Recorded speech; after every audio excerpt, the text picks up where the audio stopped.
उत्तर ओडिशा रे एवं झारखंड अंचल रे प्रबल वर्षा विगत दिन में ता फल सुवर्णरेखा बुढ़ाबलंग एवं जलका ये तीन नदी रे जलस्तर बढ़ी। आपण मैंने जानते आम सुवर्णरेखार जलस्तर मापू राजघाट ठारे जो कि आमर सतर्क संकेत है 9.45 मीटर रे विपद संकेत है 10.36 मीटर रे। बर्तमान 9टा बेले आज 9टा बेले से 11.52 मीटर रे अच्छी जोटा कि विपद संकेत ठारू आहरी 1.16 मीटर उपर। तेबे यही जलस्तर बढ़ुची क्रमागत भाव में एवं यहाँ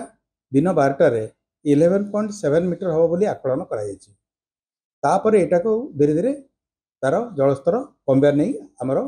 अनुमान रही। तेबे ये आउ गोटे जिनस कहूँ जे जेहेतु आईएमडी रो फोरकास्ट अच्छी मयूरभंज डिस्ट्रिक्ट रे आउ झारखंड जो चांदेली संग्रह जल संग्रहण क्षेत्र कैचमेंट एरिया जोटा आम कहूँ सेठी रेड वार्निंग अच्छी फॉर द नेक्स्ट 2 डेज 2 दिन अच्छी। सेठी जदि जो वर्षाटा हुए ताहले से अनुसार जदि जलस्तर बढ़िला चांदेली डैम रु सेटा से माने निष्कासन करेंगे एवं केते निष्कासन करेंगे ता उपरे परवर्ती समय आमर सुवर्णरेखार केते जलस्तर रहिबो सेटा को आकलन करा। आउ जदि आम कह बुढ़ाबलंगर स्थिति बुढ़ाबलंगर आम गोविंदपुर NH5 रे जोटा अच्छी सेठी आमर आम जलस्तर मापू सीठी आमर जो डेंजर लेवलटा हूँ 8.13 मीटर किंतु वर्तमान 9टा बेले आज 9टा बेले 7.20 मीटर अच्छी एवं क्रमागत भाव में जलस्तर कमुची। तेणु सेठी आमर